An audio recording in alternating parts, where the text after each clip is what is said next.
What's going on, YouTube? I'm E, and this is Simply Put Scents. So my co-host for the post-tournament show is going to be none other than the tie-breaking vote, Evan of Modern Scents. I'm about to head over there right now, so I guess I'll be taking all this stuff down and putting it back up over there. I'll be back. What's going on, guys? I'm here with Evan of Modern Scents. Hello, guys. A lot of you guys were really shocked by the results, and you owe that result to my man right here. Because he was a tiebreaker. That's crazy. Man, yeah. Unbelievable. First off, let's just really recap what we saw. So what did you think of the first 16 fragrances in these brackets? Were there any fragrances that you thought shouldn't be in this FragOffs, or would you replace anything with anything else? Like, what did you think about that? Well, my personal opinion is like, there's some fragrances I love that I would love to see in here, and there's fragrances on here that I don't like, but I know people like. Right. So you have to think, okay, I have to put what I like aside and think about who's gonna win the battle with everyone. Exactly. So, in the bracket, I would have loved to see Spice Bomb in there personally. Other than that, I think it's pretty good. Like, there's a good variety, scents that like I completely kind of forgot of, that I'm glad I saw in there. Overall, like, it was a really good bracket. Yeah, I could see Spice Bomb in this. What I was trying to do when I came up with these 16 scents was, first of all, I was trying to pick 8 fragrances from the early 2000s and 8 fragrances from the last 3 or 4 years that were like the most popular, top-selling, and most appealing fragrances, I guess, this millennium. So these I wouldn't say are the best 16 fragrances of the last, 17 years. Hell no, to the no, no, no, hell to the no. But I would say that they make up the most appealing, the most best-selling, the most popular. And you have to think of, like, again, the fragrance community, unfortunately, we're like 1%. Maybe 1% of who buys fragrance, right? Yeah.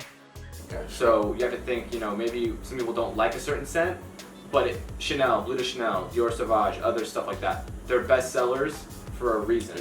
It was also important that they were fragrances that people knew, so that as many people could be a part of the voting, you know? I think you picked great scents, minus I think I would replace one of the Dior's with Spice Bomb, and that's my only like big change that I feel like I'd make personally. Yeah, that I think would have made sense. A couple of people were curious to see Ferragamo's Uomo, Armani's Code. Yeah, Code Profumo.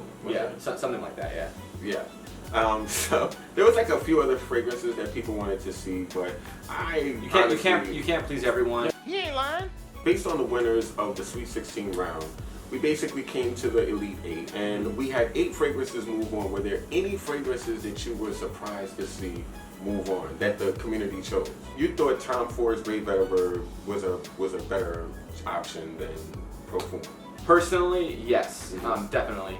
And other than that, like, I think everything was pretty good. Like, I love L'Homme by YSL, but I totally see how it got beaten out by Invictus Aqua. Like, a lot of these things, like, they make sense. I get it. So now we got to the final 4 round.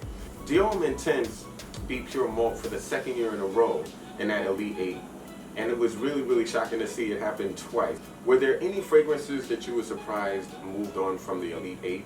I think once Sauvage went through, once the Profumo went through, the Acqua di Gio, once all those went through, like, I was pretty, like, I'm like, okay, they're gonna make it. Like, it was obvious. Like, I knew Sauvage was gonna be Ultra Zest, like, those were, to me, were, like, obvious.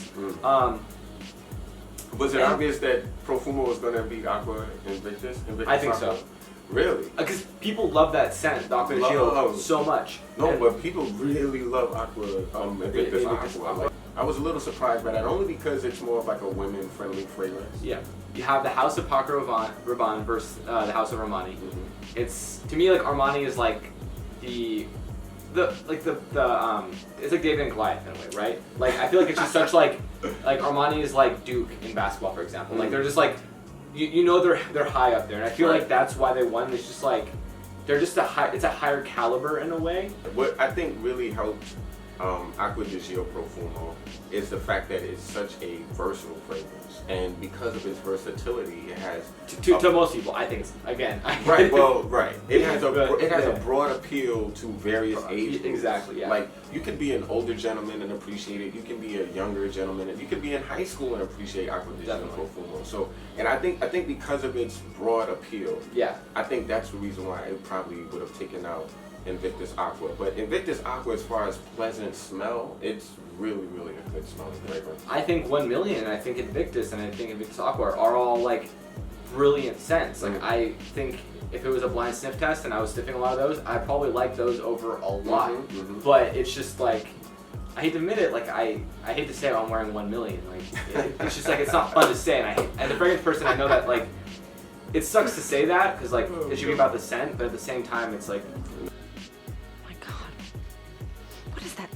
smell.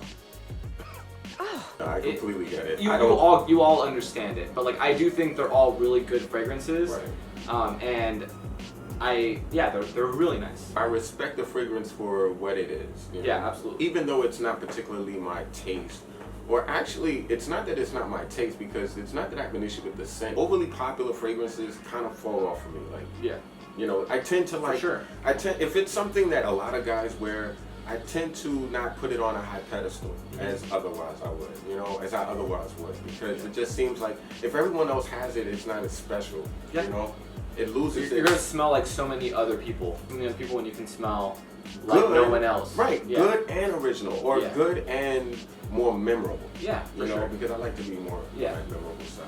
So in the finals, we had basically, I would say, like the two of some of the most popular scents on either conference, because, I mean, Dolce & Gabbana's the one, Eau de Parfum is extremely big right now, and like, I don't think there's anything bigger than Dior Sauvage. So I think these two fragrances were, even though some people were complaining about the finals that, you know, the fragrance community chose, I really feel like these are representative of the two more popular fragrances over the last 17 years. I think it's a perfect representation.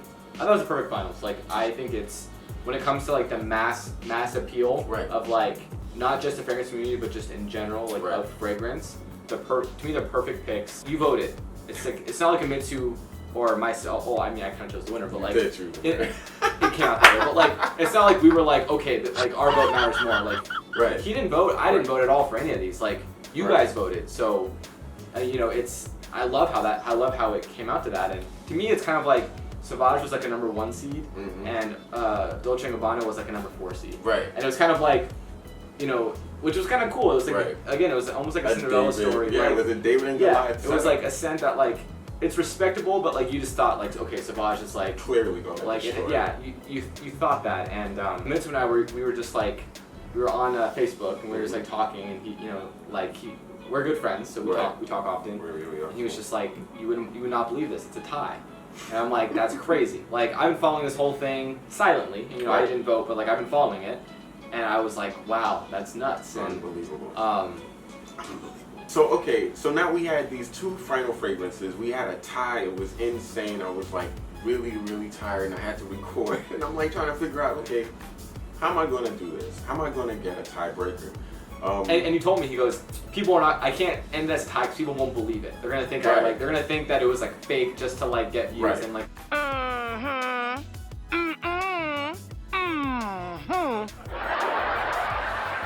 It truly was not. Right. It was legit a tie. And in the video, like that last week's video, I literally show and I give a tally of how that came out. Yeah, like that. Just crazy. It was just unbelievable. What went into your reasoning behind choosing the tiebreaker?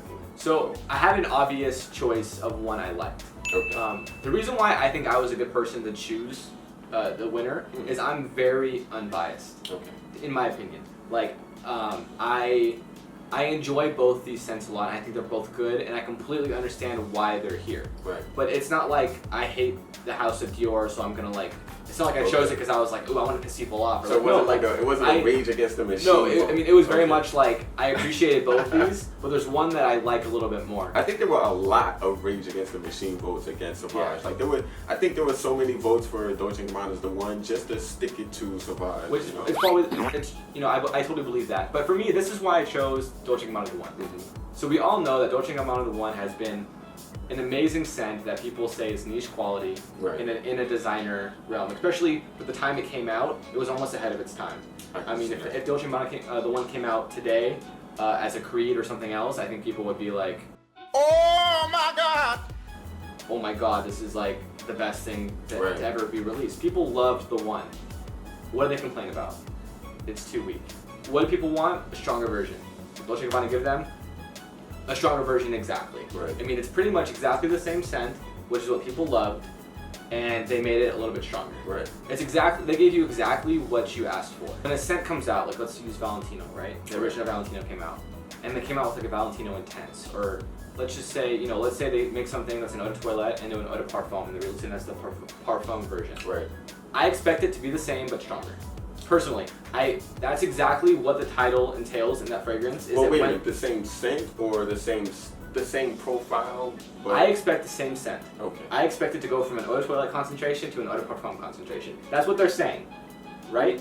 I mean, technically, that's pretty much what they're not saying. We're changing it. They're saying we're making it stronger. So when a fragrance higher concentration. So when a fragrance, let's say, diverges from the original, that's not. I don't get it. I don't understand it, and I feel like Dolce & Gabbana The One, they did it perfectly. Compared side by side to Sauvage, like it just seems a little bit higher quality, in my opinion. I see that. And I just think The One is more special. Now see, a counter argument to that would be what makes Sauvage so special to a lot of guys out there is the fact that it's such a strong scent and it's fresh. Rarely do you find freshies that last, especially by designers. So to find a designer fragrance that actually lasts and is fresh and is highly appreciated by other people, if you're a guy who basically buys fragrances to attract others, it's going to be a holy grail scent to you. So guys, I'm back. So in part 2 of the post-tournament show, I'm going to show you all of the reviewers' choices for their brackets. I wanted to put it in this video, guys, but it's just like I didn't want to put out one long video, and I figured some of you might want to get the analysis and some of you might want to just jump into seeing what other people chose as far as brackets. So I split the video in 2. Hopefully you'll appreciate part 2. Hopefully you appreciated part 1. I want to thank you so much, guys, for watching. Please comment down below. Let me know your thoughts. Let me know what you think about the analysis. Let me know your analysis. Let me know what you guys think. Also, please like this video if you appreciated it. And of course, subscribe to SimplyPutScents if you haven't. I mean, I'd really appreciate your support, my dude. So get to it. Hit that button and that bell. So thank you so much again for watching, guys. I'm E, and this is SimplyPutScents. And I'm Simply, O-U-T. Peace. So guys, what's going on? I wanted to welcome you to another episode of Kick to the Curb. And again, to all of you guys out there who are like, what the heck is Kick to the Curb? Well, this is a series that I've created that pretty much shares with you guys fragrances that I once really loved. Like fragrances that I either really liked a lot or loved. And for some reason or other, I've just not worn them. They've just fallen out of rotation. And to be honest with you, I don't even look for these type of scents anymore.